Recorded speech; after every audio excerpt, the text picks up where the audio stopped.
The thing that Billy doesn't understand is that in the Midwest, we don't know from Jewish people. You know, they thought he was Italian.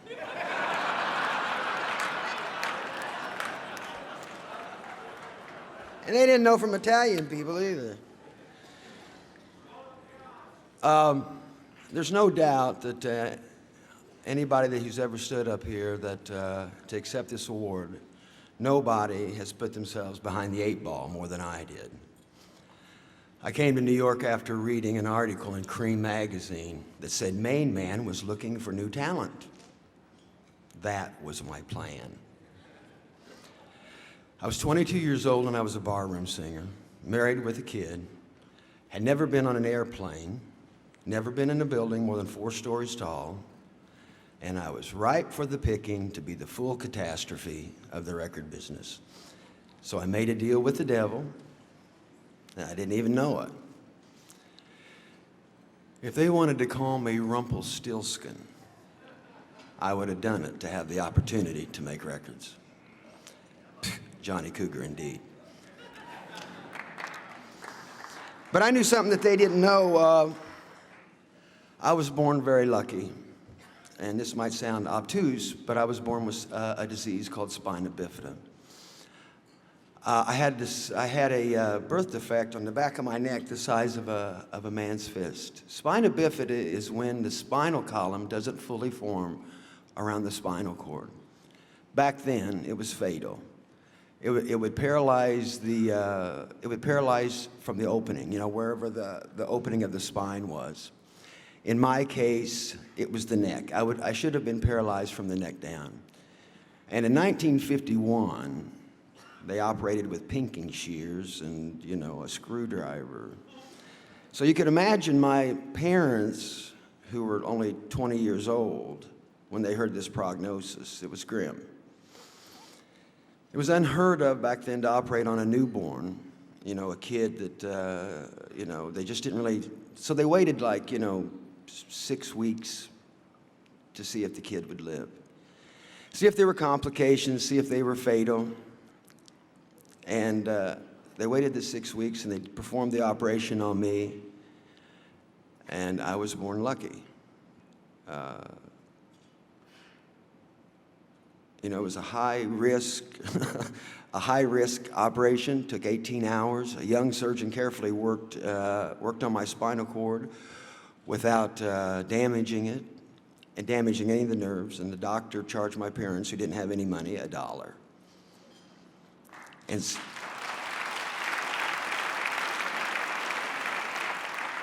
I called the guy up. His name is Dr. Heinberger. He's still alive. He's 92 years old now. And I talked to him before I came here to get all the details. So my parents took me home, and 12 years went by, and I was sitting in class, and some kid said, "Hey, John, what's that big pink scar on the back of your neck? It goes from here to here." And I said, "What scar?" My parents had never even told me anything had ever happened to me. I'm lucky. And my grandma, my entire life, from a little kid till she died, would always come up to me and whisper. She called me Buddy. She'd go, "Buddy, you're the luckiest boy in the world." And I am. I'm lucky to be standing here for any number of reasons. Over the last 15 years, I've had about 15 guys in my band, and I take great pleasure and the pride in seeing these, I always use local musicians, grow into passionate and powerful performers. Their dedication and determination have shaped them into world-class musicians whose hard work and the performances, and they make it look effortless. I'm proud of their accomplishments, and I thank them for putting up with me all these years. I'd like to thank Miriam Sturm, who's been in the band 10 years. I'd like to thank Andy York, 14 years, Pat Peterson, 25 years, Toby Myers, 20 years, Kenny Aronoff, 20 years, and Mike Wanchek has been in the band with me for 32 years, and I'm just now getting used to him.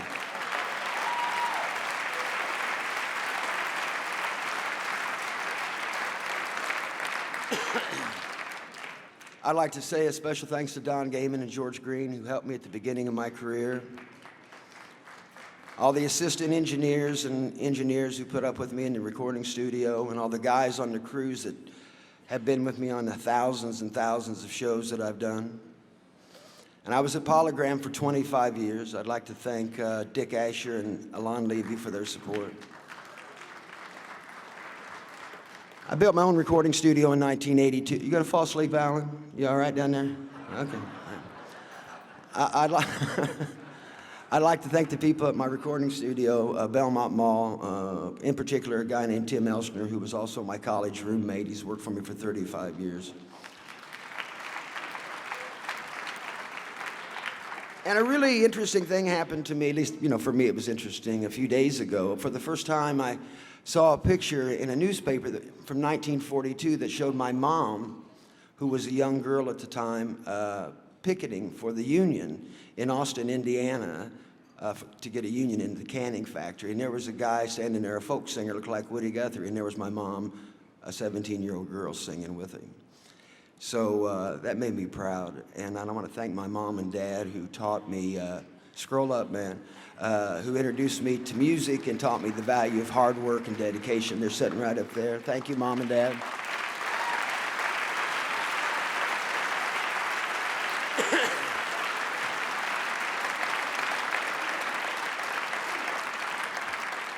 I'd like to thank my grandparents who are no longer with me, Laura Mellencamp and Harry Mellencamp, who always supported me when nobody else gave a damn about me. So they were always on my side.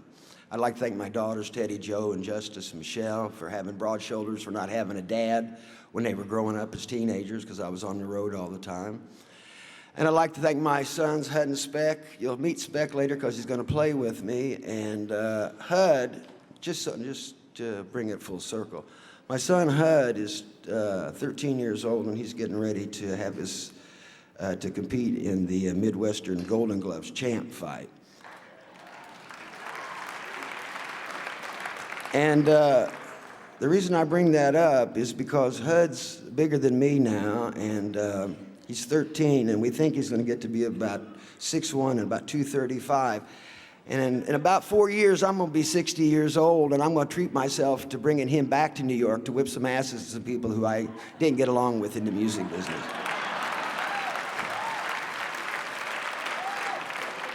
So you guys know who you are. You know who. So if you're sitting in your office, if you still got an office, and you hear Hud's at the door, that's your ass. I'd like to thank my wife of 17 years, Elaine.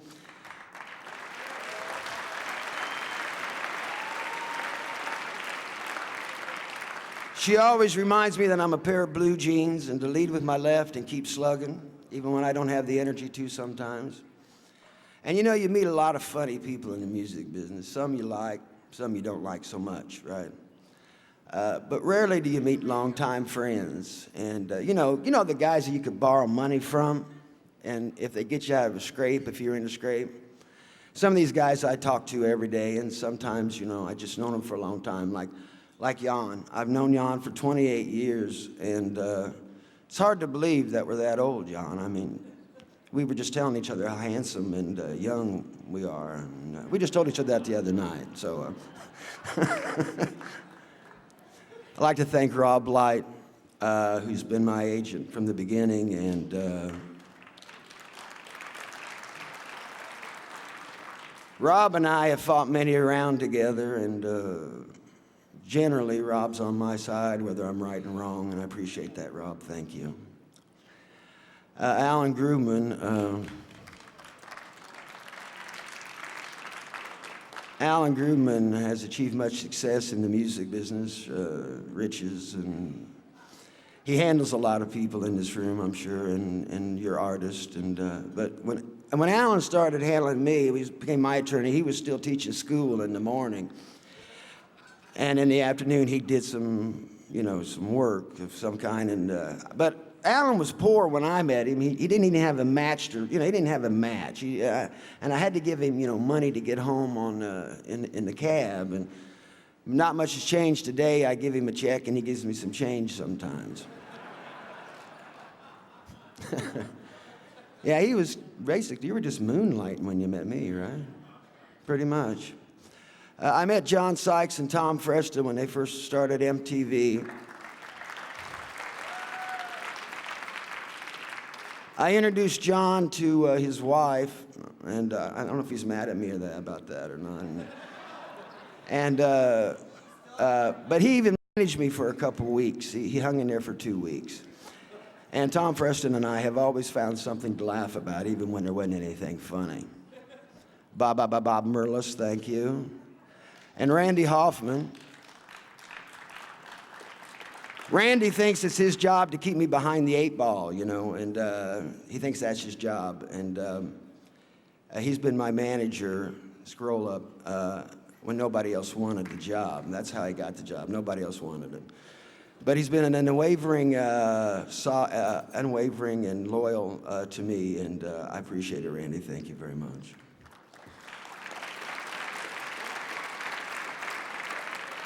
There's a few people I got to thank who aren't with us anymore, but they meant a lot to me. Russell Shaw, I wouldn't be here if Russell died in 1988, and I wouldn't be here if it wasn't for Russell. Sigmund Balaban, who became a very good friend of mine and a father figure, and I love that guy. He died a few years ago. Tracy Cowles was my constant companion on tour, and he died a few years ago. For 20 years he traveled with me. And Tim White, many people know, and Tim and I talked every day on the phone for 25 years. He was my conscience, my cheerleader, and one of my best friends. Tim died in 2002. So anyway, to end this thing up, when I came to New York, I was the unwashed, unwanted immigrant worker who showed up every day, who wanted my ticket to go to work. Some days I was on top of the coffee bags, and some days I was down in the hole.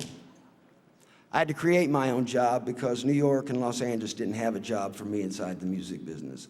So I created a job outside the music business, and I was fortunate enough to write a couple songs that connected with people, and people thought the songs was about them. And I want to thank those people. And I've been a total walking contradiction my entire career, and I intend to stay that way. I've never cared about money, but I always wanted to get paid. I never cared about having hit records, but I always wanted to hear my songs on the radio. I never cared what the critics had to say, but I always paid close attention to what they wrote.